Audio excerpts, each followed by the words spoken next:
Hello everyone, কি অবস্থা সবার?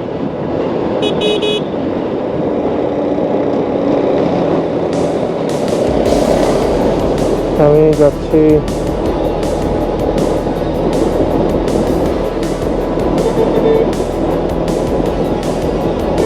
একটু গ্রামের দিকে।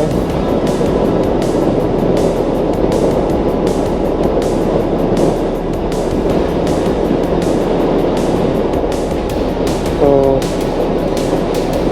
আমি মেইনলি আসলে ভিডিও বানানো শুরু করলাম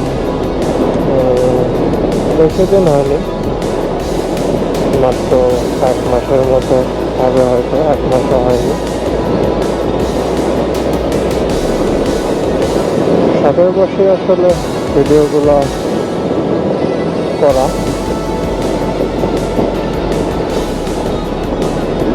অনেকদিন যাবৎ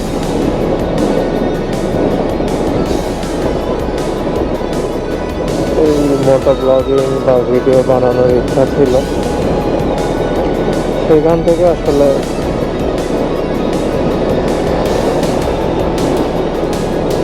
ভিডিও বানাবো, ক্যামেরা কিনবো, সেই কিন্তু হয়ে ওঠে না। ফাইনালি একটা গোপ্রোর সেট আপ নিয়ে ফেলছি। তো টপিক এটা না, কথা হচ্ছে যে আমরা অনেকে আছি যারা বাইক চালাই।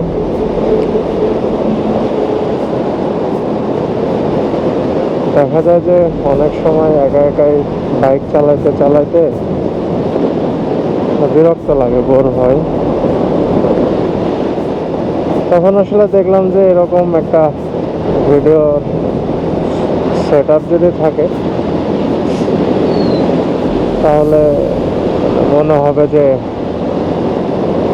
কেউ একজন মানে সাথে আছে, যার সাথে কথা বলতে বলতে যাওয়া যাবে। আপনার বাইক চালাইতে তখন দেখবেন যে আর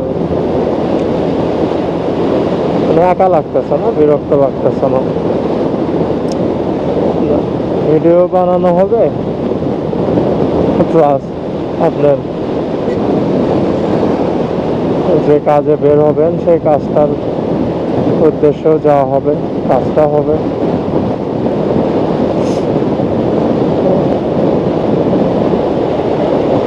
এর সাথে আপনার শখটাও পূরণ হবে।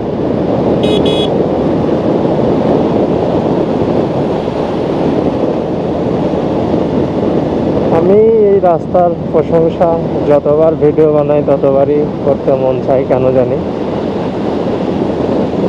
কারণটা হইতে পারে যে একসময় এই রাস্তাটা, এই যে পাশ দিয়ে আমি যাচ্ছি, এটা 2 লেন ছিল। এক পাশ দিয়ে বাস যাইতো আর এক পাশ দিয়ে বাস আসতো। তো 2 লেনে বাইক চালানো যে আসলে কত কঠিন ছিল, ওই কারণে আর কি এখন এই 4 লেনে বাইক চালাতে যায় মনে হয় যে রাস্তা কত বড় রাস্তা আর কি হয়েছে।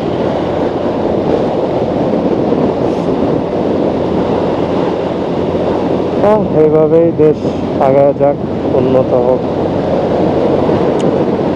আরো উন্নত হোক, এটাই চাওয়া। আর যারা রাস্তায় বাইক চালান আমার মতো, সবাই একটু সাবধানে বাইক রাইড করবেন। আমি বারবারই বলি যে সবসময় দুর্ঘটনার জন্য নিজের দোষ থাকা লাগে না। আরেকজনের ভুলের জন্যই অনেক সময় না, বেশিরভাগ সময় দেখবেন যে আরেকজনের ভুলের কারণে অ্যাক্সিডেন্ট হয়েছে, আপনার একটা অনেক বড় ক্ষতি হয়ে যাবে। তো ওভার স্পিডিং থেকে দূরে থাকবেন, সাবধানে রাইড করবেন, ভালো থাকবেন, সুস্থ থাকবেন, আমার জন্য দোয়া করবেন। ইনশাল্লাহ কথা হবে অন্য কোনো দিন। আজকের মতো আল্লাহ হাফেজ, আসসালামু আলাইকুম।